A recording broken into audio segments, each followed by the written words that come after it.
Hello everyone.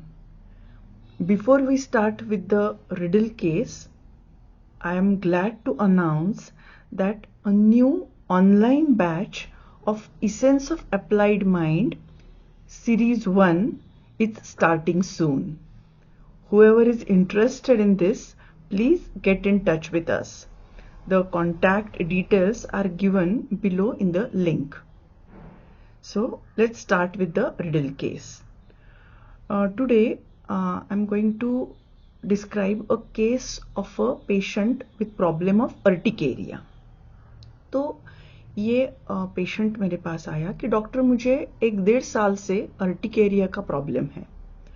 पहले मैंने allopathic दवाई ली थी, तो एटरैक्स, सेडजिन वगैरह मैं ले रहा था, उससे ठीक था।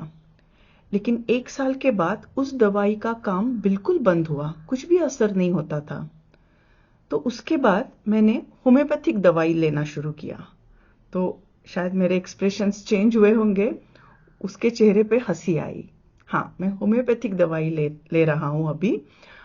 एलेंस और बैक्सन के कुछ ड्रॉप्स है, वो ले रहा हूँ, और कोई बायो कॉम्बिनेशन है, वो पूरा दवाई मैं दिन में 4 बार लेता हूँ, वो ड्रॉप्स और ये बायो कॉम्बिनेशन। और उसके वजह से मैं एक 60% ठीक हूं। लेकिन एक भी डोज अगर मिस होता है या थोड़ी देर होती है वो ड्रॉप्स लेने में, तो तुरंत ये अर्टिकेरियल रैश बढ़ने लगती है। तो मुझे मेरे दिमाग में परेशानी है कि ये बढ़ ना जाए, और मैं इसलिए आपके पास आया हूं कि ये पूरा जो प्रॉब्लम है ये स्टॉप ही होना चाहिए। तो मैंने पूछा, आपको कैसे पता चला ये होम्योपैथी के मेडिसिन के बारे में? मैंने फार्मासिस्ट को पूछा। पूछने के बाद सब बताते हैं, और वैसे मुझे होम्योपैथी में भी बहुत इंटरेस्ट है, तो वैसे मैं बुक भी पढ़ता रहता हूँ। तो मैंने पूछा, फिर पहले होम्योपैथी की ट्रीटमेंट क्यों नहीं ली जब आपको अर्टिकेरिया का तकलीफ शुरू हुआ तब? तो वापस वो हंस के बोला कि क्या है ना, अगर एक गोली से तकलीफ पूरी कम हो जाती है तो आसान है ये तरीका, लेकिन जब वो गोली हेल्प नहीं करती थी तो फिर मैंने होम्योपैथी दवाई ही शुरू की। और फिर मैंने एलोपैथिक डॉक्टर को भी बोला कि देखो, ये एलोपैथी के दवाई से कम नहीं हो रहा है, तो मैं होम्योपैथी दवाई ले रहा हूँ, दोनों ले रहा हूँ। तो डॉक्टर ने बोला कि कुछ एक ही ले लो, एक या एलोपैथी ले लो, नहीं तो होम्योपैथी ले लो। तो फिर मुझे बहुत गुस्सा आया। मैंने बोला, फिर क्या मैं मर जाऊं? इतनी तकलीफ सहन कैसे करूं? बिल्कुल नहीं, मैं दोनों ले लूंगा, जैसे जरूरत पड़े वैसे। अच्छा, फिर मैंने पूछा कि जब ये अर्टिकेरियल रैश आती है बॉडी पे, तो आपकी स्थिति कैसे होती है, कैसी अवस्था बनती है आपकी?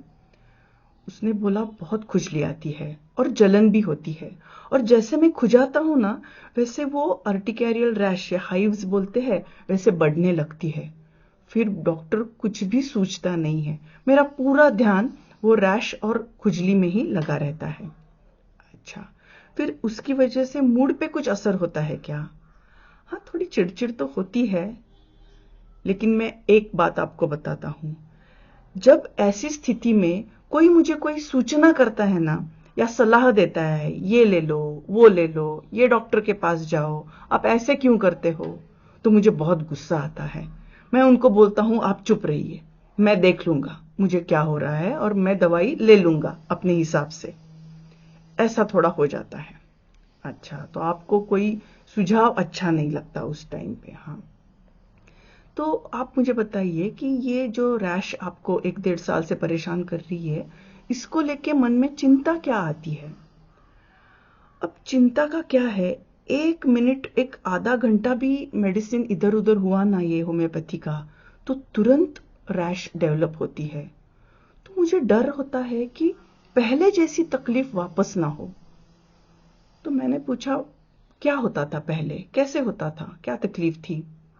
क्या बताऊं डॉक्टर, इतनी खुजली आती थी, मेरे हाथ, पांव, चेहरा, मेरा कान, पूरी जगह वो रैश डेवलप होती थी, और इतनी बहुत खुजली आती थी कि मैं सहन नहीं कर पाता था।